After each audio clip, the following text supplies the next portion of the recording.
Peace and blessings. Father Augustino here. Today is Saturday of the fourth week of Lent, and this is your daily meditation.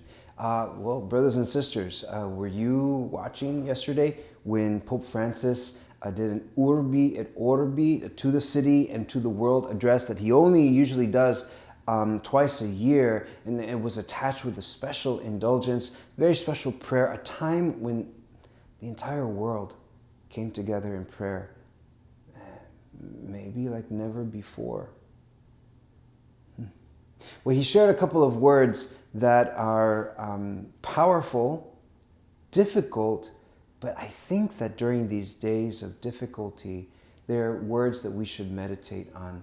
As you may or may not know, he was meditating on the gospel of the disciples and Jesus on the boat and a storm arising. And this storm was throwing the ship upwards. And the disciples finally said, "Do you not care that we are perishing?"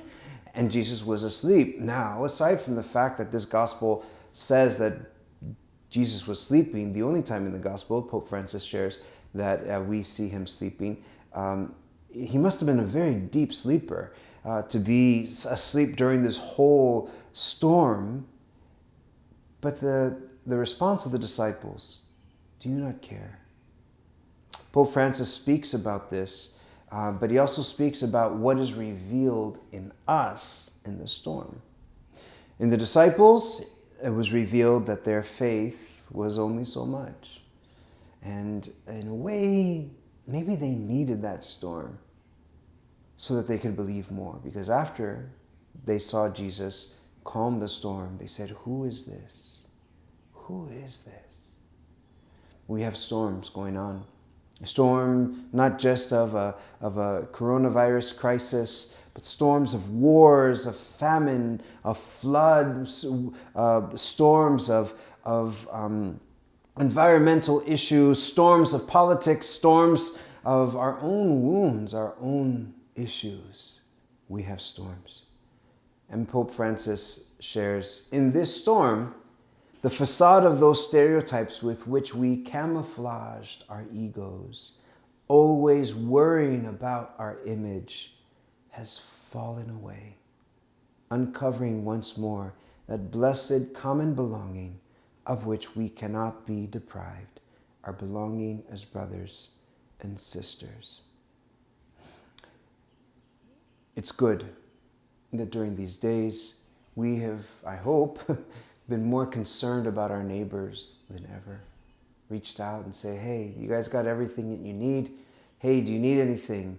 Hey, let me know." Even though we know in the back of our head that we only have precious little, and even what we were able to find is only going to go so far. But still, to be concerned about the other during this time of crisis is a sign that Jesus is alive. You might say it's a virtue of humanity, and I'm not going to deny that. But where does that come from? Wouldn't you think that everybody would be hoarding for themselves and only for themselves, as unfortunately some of our brothers and sisters have done? But no, stories of incredible generosity, stories of incredible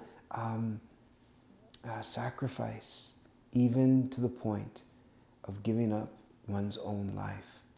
My brothers and sisters, what is the camouflage that is being uncovered in our storm here? What is it that the Lord wants to uncover so that we may come back to Him? My brothers and sisters, we must pray. Because if you're watching this, I'm pretty sure that you want to learn more about your faith. You want to go deeper. Yet there are so many people right now that perhaps will never come back. That the storm in their life just proved to them, as it did with the disciples, you see, God doesn't care. And our prayers are indeed powerful. And we need to be praying for them so that this storm may be an occasion of deepening of faith and not the opposite. Your own children, guide them. Your own family and friends who are asking questions that maybe they've never asked. This is the time. Let us draw them deeper into faith. And as Pope Francis shared with us, know that the storm will indeed pass. We'll see you tomorrow on your daily meditation. God bless.